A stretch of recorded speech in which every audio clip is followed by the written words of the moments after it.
तर मग काय म्हणता मित्रमंडळी, टाकला ना मग आज तुमच्या भाऊने इतक्या टायमावर ब्लॉग. नेपा हा प्रेमा घरच्या घरीच इंजिन ऑइल बदलून आला. म्हटलं 2 पैसे वाचवाया चक्कर मध्ये तू बंदी बंदी गाडी सत्यानाश करशील, पण नाही, घरच्या घरीच करू आपण.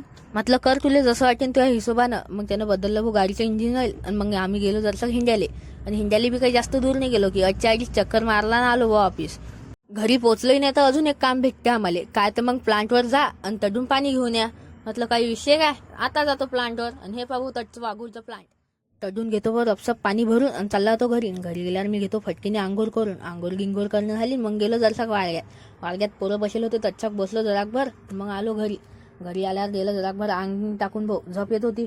मग दुपारी घेतला चहा. आणि मग चागी घेणं झाल्यावर डायरेक्ट संध्याकाळीच निघतो भाऊ बाहेर. आणि त्यात हे पा भाऊ आपलं कुत्रं किती लाळा दिलाय. त्याला खाली उतर म्हटलं, तो उतरला नाही. मग काय, मग त्यालाही घेतला सोबत आणि आणलं जरसा खिंडून त्याला बी. पहिले आलो व अंकुरवरून तडून गेलो रपझप घरी. मग घरी जाताना हे पा म्हटलं, मग दाखव आता मी चालवतो जरा ॲटो. म्हटलं गाडी रोजच चालवतो, आज मला ॲटो चालून पाहू दे. आणि हे पानं मग चालवली भाऊ तुमच्या भाऊनं ॲटो गिटो चालवून झाली भाऊ. मग मामा म्हणतात चला आपल्याला दूध आणायला जाणार. म्हटलं चाला ना. मग तेवढ्यात म्हटलं मी ना द्या माझ्या ती गाडी बा, मी चालवतो. मामा म्हणतात यमराजच्या मागे बसीन मी, पण तेव्हा मागे बसणार नाही. म्हटलं जाऊ द्या, एवढं काही सांगू नका, चालवा बापा तुम्हीच गाडी. मग घेतलं बाबा फटकेने दूध घेऊन आलो घरी. घरी आल्यावर जरसं खरबूज गिरबूज खाल्लं आणि मग गेलो गाडी घेऊन फिरायला. चालला मग आज साईडवर भेटू पुढच्या ब्लॉगमध्ये.